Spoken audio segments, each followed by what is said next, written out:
It's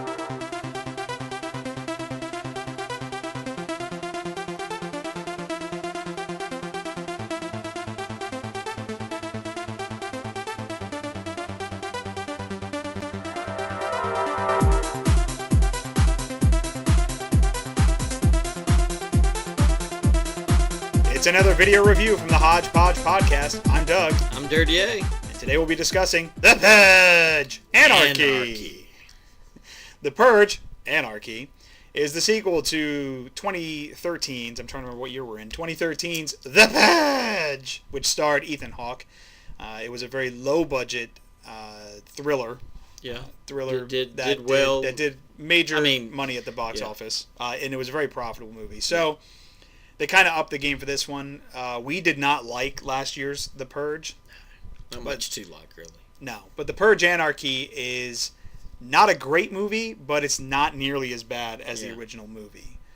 A lot of that has to do with... Yeah, the setting. Right. The script's still just as horrid, really. But yeah, it's real schlocky. But the fact that in the last year's original The Purge took place in the confines of a house where they inexplicably get lost time and time again, this actually takes place in kind of in the entire city. Right. So it makes more sense for a plot line like this to run rampant. Right. And for those of you who don't know, The Purge is basically, it's set, originally it was 10 years in the future, I guess, right. because, society would collapse that fast. Yeah. And what happens is that the government, this new right-wing group has basically in power the new founding fathers, and they institute this thing called The Purge where for 12 hours, once a year, all crime is legal. And every person in the United States instantly jumps to murder.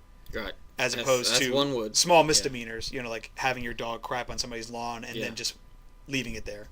So, so that's the basic premise. This one in ANARCHY gets more into the political angles of stuff like that. They try to explore that, but it's really ham-fisted. The only really compelling story, there's several different characters, and they all have their little dramas going on. But the only really compelling story is the main character, Frank Grillo.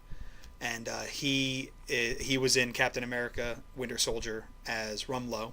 He's going to be Crossbones in the future Captain America movie.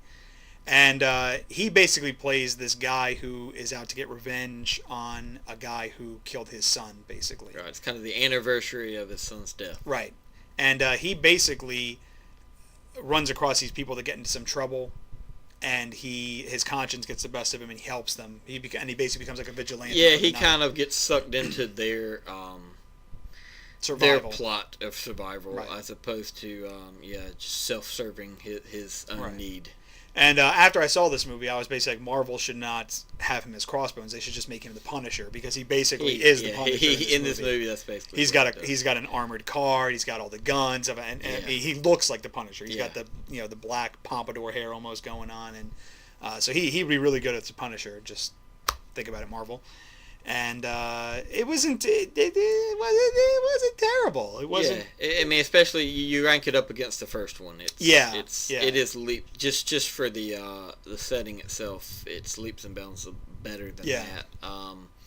It's a fun watch with some friends. You can have a good laugh, and it's got a few jumpy moments if you're jumpy. We definitely got a bitch no moment in the screening. A lot of that type of scenario. But it's by no means a good movie. No, it's not. But if you're ranking it comparing the two, it's a lot better. We would not be opposed to seeing a sequel. Right, and it's like I said in the podcast, there's a good story here. Right. This whole concept of The Purge.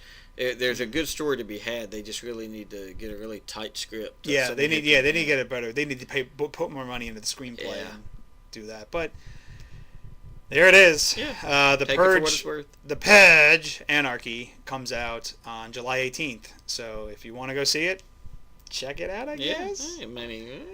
And we'll see you next time. Take care.